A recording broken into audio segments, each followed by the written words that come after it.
waxaan ahayn laba ruux oo si dhaba isku jecel. Midba midka kale ayuu ka fikiri jiray, midba midka kale ayuu dareemi jiray, midba midka kale ayuu ka farxin jiray. Wax walbana sida ay farxaddeena ku jirtay ayaan kula waday, balse ma noqon sida aan aniga rabay.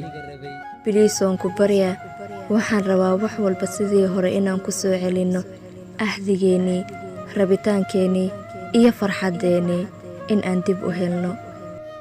Soomaali ayaa horay waxay u tiri, wax tegay digsimaad ma leh, iska iloow wax walboona soo dhex maray.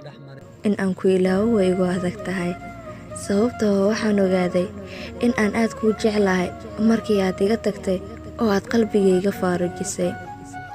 Dadka qaar ma dareemaan qiimahaada markii aad weelkooda tahay, balse waxay qiimahaada dareemaan markii aad ka dheeraato oo aad ka fogaato.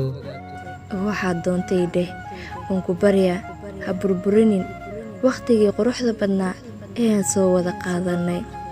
Aniga saa'id ayaan kuu jeclahay, weligayna waan ku jeclaan doonaa.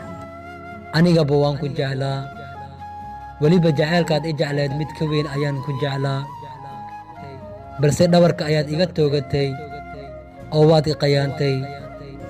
Qalad walba waan kaa galay, anigaa diyaar u ah ciqaabtiisa inaan maro, balse waan ku baryaa nolosha ha igu cidleen. Aniga adiga waan kaa daldoorsaday, ruux kale oo adiga kaa wanaagsan ayaan helay. Ha samaynin middaas, adigana aniga oo keliya ayaa ku leh, ruux kalena kuma lahaan karo. Wixii dhici lahaa way dhaceen, wax walbana markii ay gacantaada ku jireen ayay ka gaaris lahaayeen. Maya, wax walba hadda ayay ka gaaris leeyihiin. Biliis i aamin oo iska kii cafi. Adiga oo keliya ayaa ii cad, nolol kalena ma lihi. Inaan kala fogaano sababteed adigaa lahaa, balse inaan isku soo laabanno ha isku dayin inaad sabab u noqotid. Maxaan sameeyaa hee? Jacaylkaagu wuu igu sii siyaadaa.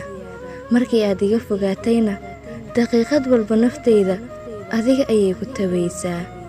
Waxaan ku samirsiiyaa in aan maalin un ku hanan doono. Iska sabar inta uu sabarka uu jiro, balse aniga waxba kulama qaban karo. Ogow intay nafta ammaanada igu jirto, aniga adiga un baan ku sugayaa.